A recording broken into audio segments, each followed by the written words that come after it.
کیا ہے تو اس میں بھی وہ کہہ رہے تھے 25 تو آ گیا چلا گیا تو اب تو 26 آنے والا ہے اور آپ کہہ رہے ہیں. میں نے کہا میں اپنے بیانیے کی بات کر رہا ہوں. میرا بیانیہ یہ ہے کہ یہ 8 سٹیپ پر مشتمل ان کی سکسیس سٹوری ہے. جب بنے گی تو پھر رہائی کی بات کریں گے.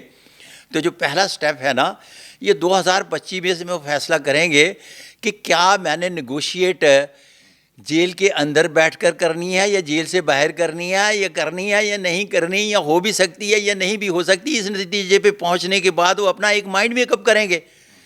تو جب میں کہتا ہوں کہ مقدر ابھی ساتھ نہیں دے رہا تو اس کا مطلب ہے میں کوئی ہوا میں تیر نہیں چلا رہا.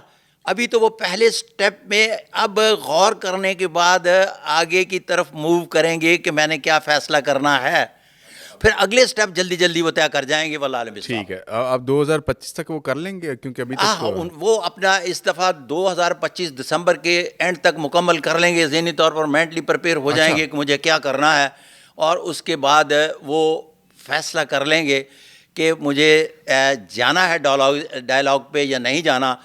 اگر جانا ہے تو کس طرح سے جانا ہے اور مجھے کس طریقے سے جانا ہے. اچھا 2025 کی ابھی آپ نے بات کی نا جی دسمبر تک کریں گے. جی ہاں دیکھیں کتنے دن رہ گئے ہیں. اب جب یہ پوڈ کاسٹ جا رہا ہوگا آن ایئر تو اس وقت تو دن رہ گئے ہوں گے نا 26 میں آنے میں. لیکن میں بیانیہ اپنا 25 کے ساتھ لے کر چل رہا ہوں. جی میں اس پہ 26 میں میں پھر دوبارہ بات کروں گا کہ خان صاحب کب رہا ہوں گے. ٹھیک ہے, اس پہ بھی آتے ہیں. آپ کی ایک اور 2025 کے حوالے سے بھی گفتگو تھی, اس پہ بھی آتے ہیں. لیکن سوال میرا یہ ہے کہ 2025 اگر اس کو دیکھا جائے, علم الاعداد کے بارے میں تو آپ کو پتہ ہی ہوگا, اس بارے آپ بڑے اچھے سے جانتے ہیں, بڑے سارے علوم ہیں آپ کے پاس. تو 2025 2 + 2 = 4 + 5 = 9. ٹھیک ہے جی, 9 ہو گیا. علم الاعداد میں 1 2 3 4 5 6 7 8 9 دیر از اندر اسٹارٹ اگین. تو 2025 میں اس کا 9 کا ہندسہ بنا اور اس کا مالک مریخ بنا بقول نجومیوں کے. ایک اور چیز بھی اس کے ساتھ ایڈ کر لیں, وہ یہ ہے کہ 27 جو نومبر ہے وہ ایکسٹینشن کی ڈیٹ کے حوالے سے بڑا ڈسکس کیا جا رہا تھا. تو اگر اس کو بھی کنکلیوڈ کریں تو 2 + 7 = 9. ٹھیک ہے جی, وہ بھی 9 بن گیا. تو وہ بھی ایک نیا سٹارٹ ہے. اب نئے سٹارٹ میں ہم نے دیکھا کہ فیلڈ مارشل تو وہ بن گیا عاصم منیر صاحب. اور اس سال کے حوالے سے نومبر دسمبر کے اوپر بڑی گفتگو ہو رہی ہے. وزیر اعلیٰ کے پی کے جو ابھی سہیل آفریدی صاحب, وہ یہ فرما رہے تھے کہ نومبر اور دسمبر بڑا اہم ہے. اب اس میں نیا جو سٹارٹ ہوگا, 9 تک پہنچ چکے ہیں, 9 کے بعد پھر سے ایک نیا 0 سے سٹارٹ ہونا ہوتا ہے. تو جو نیا سٹارٹ ہوگا اس دفعہ وہ کیا ہے, وہ اس سسٹم کی کنٹینیوٹی ہے یا ریورسل ہو سکتا ہے اس سسٹم کا. ہم نے جنرل باجوہ کی ایک مثال دیکھی اپنی زندگی میں کہ جب ان کو ایکسٹینشن دی گئی تو اس کے بعد اس نے سارا سسٹم ریورس کر دیا.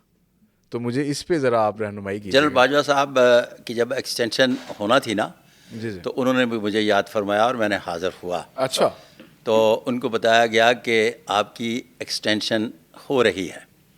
پھر ان کا معاملہ کورٹ میں چلا گیا.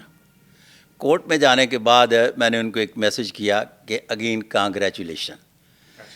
اچھا, اب ان کے جو سسر ابا ہیں جنرل اعجاز امجد صاحب, پھر ان کے دوست حلقہ احباب, وہاں ڈسکس ہوا. ٹھیک ہے, میرے پروفیشن کے لوگ ڈسکس بھی بڑی بڑی محفلوں میں ہوتے ہیں. ہاں بالکل ایسے. تو انہوں نے کہا جی کہ صادق ملک کی آپ بڑی باتیں کرتے ہیں, یہ بتائیں کہ جب انہوں نے کہا تھا باجوہ صاحب کو کہ آپ کو ایکسٹینشن مل رہی ہے, ٹھیک ہے, تو اس وقت کیس کورٹ میں گیا تھا یا نہیں گیا تھا؟ اچھا, اس لیے کہ کیس میں جانے کے بعد حالات بدل گئے ہیں. ٹھیک ہے, تو انہوں نے مجھے دوستوں میں بیٹھ کر مائک کھول کر فون کیا, ان کے دوستوں نے. تو میں نے کہا سر, پہلے میں نے انہیں گزارش پیش کی کہ آپ کو ایکسٹینشن مل رہی ہے, پھر اس کے بعد باقاعدگی سے میسج کیا کہ اگین کانگریچولیشن. اچھا, کہ آپ کو کورٹ میں جانے کے باوجود بھی کیا فیصلہ آتا ہے, آپ کو ایکسٹینشن مل رہی ہے. واللہ عالم بالصواب. ٹھیک ہے. اب بات کرتے ہیں علم الاعداد کی. میں مقدر شناس ہوں, علم الاعداد کو مقدر شناسی کا علم نہیں مانتا. کیوں؟ یہ جو آپ پورشن ڈسکس کر رہے ہیں, میں چونکہ علم میں نجوم کو مقدر شناسی کا علم نہیں مانتا, تو یہ علم نجوم کا زیریں حصہ ہے. ٹھیک ہے. علم الاعداد بنیادی طور پر اس میں عزم نکالنے کے لیے بنایا جاتا ہے. آگے چل کر جب آخری عدد مثال کے طور پر 1 کی بجائے 2 بھی آ جائیں, 270 بھی آ جائے تو 9 بنے گا. تو 9 کا وہ لے کے چلے جاتے ہیں پھر عقل سائنس کی طرف, اور یہ نجومی کہتے ہیں کہ اس کا حاکم سیارہ جو ہے وہ 9 کا مریخ بنا. بابا بات یہ ہے کہ اس کا تعلق بنیادی طور پر ہے جب ہم علم نجوم کو ہی نہیں مانتے تو اس کے زیریں حصے کو کس طرح سے مان لیں. ہر 9 کے عدد کا مالک ایک جیسا نہیں ہوتا, پہلی بات. دوسری بات جو ہے, علم الاعداد سے وقتی ذائچے بنائے جاتے ہیں, جس طرح سے یہ بناتے ہیں اسی طرح سے نام سے بھی اٹھا لیتے ہیں کہ آپ اپنے نام کا بتائیں, وہ نام پھر اپنے بروج سے لیتے ہیں.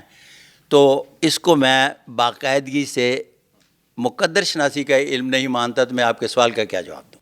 اچھا چلیں پھر ہم اس طرح اس کو کر لیتے ہیں کہ آپ شہباز شریف کو کب تک وزیر اعظم؟ ہاں, میں دعا گو ہوں ان کے لیے, کل بھی, آج بھی, اور آنے والے کل میں بھی دعا گو ہوں گا. اچھا, تو آنے والے کل سے کیا مراد ہے؟ آنے والے کل سے مراد یہ ہے کہ آنے والے وقت کے لیے بھی میں ان کے لیے دعا گو ہوں گا. مطلب 2027 تک میں دعا گو ہوں. نہیں 27 نہیں بلکہ 28 تک بنتا ہے ان کا, 2024 میں الیکشن ہوا. جی بالکل. ٹھیک. اچھا اب مجھے یہ بتائیے گا کہ بلاول بھٹو صاحب کا آپ نے ہاتھ دیکھ لیا ابھی؟ اچھا جناب, بلاول بھٹو صاحب کے ہینڈ پرنٹ میرے پاس نہیں ہے. نہیں ہے؟ جی اچھا, موقع نہیں ملا ابھی تک. ان کی خواہش بھی نہیں ہوگی میرے خیال کے دکھاتے ہیں. ان کی والدہ تو بڑا وہ رہی ہیں اس طرح. ان کے والد محترم پیر اجاز شاہ, بڑے پیر اجاز شاہ کہہ لیں, کیا نام ہے محترمہ بے نظیر بھٹو صاحبہ کے ہینڈ پرنٹ جو ہے نا, وہ جناب سہیل وڑائی صاحب کی کتاب ہے قاتل کون, اس میں چھپے ہیں. اچھا. اور میں نے باقاعدگی سے محترمہ بے نظیر بھٹو صاحب کے بارے میں فائنڈنگز دی ہیں 5 صفحات کی کہ ان کے خط کیا کہتے ہیں. باقاعدگی سے ان کا ہینڈ پرنٹ بھی اس میں لگا ہوا ہے, محترمہ بے نظیر بھٹو صاحبہ کا. جی. اچھا, کبھی ایسے ہوا ہے آپ نے کہ جن 2 لوگوں کے آپ نے ہاتھ دیکھے ان دونوں کے درمیان رائیولری چل رہی ہو؟ مثال کے طور پر مطلب کسی پولیٹیشین کا ہاتھ دیکھا ہے آپ نے, کسی جنرل کا ہاتھ دیکھا ہے, یا کسی جج کا ہاتھ دیکھا ہوا ہے؟ ججز کے ہاتھ بھی دیکھے ہیں کبھی آپ نے؟ اچھا, بڑی مزے کی بات ہے کہ دیکھیں, اسی کو میں مقدر کہتا ہوں. میں نے مقدر کو بارہا نہیں ہر بار ہوتے دیکھا ہے, جس کی بنیاد پر میں ہاتھ کی لکیروں کو مقدر شناسی کا علم مانتا ہوں. اچھا. کئی سالوں سے ایک سسٹم چلا آ رہا تھا کہ لاہور ہائی کورٹ کے سینئر ترین جج کو چیف جج بنایا جا رہا تھا. اب انتہائی محترم جناب جسٹس شجاع علی خان صاحب اپنی سینیارٹی کے حساب سے چیف جج بننا چاہیے تھا. اب میرا ان کا تعلق جج بننے سے پہلے بھی تھا. ٹھیک ہے. ان کے ساتھ میرا ایک ذاتی طور پر رشتہ, بہت قربت کا رشتہ ان کے جج بننے سے پہلے بھی تھا.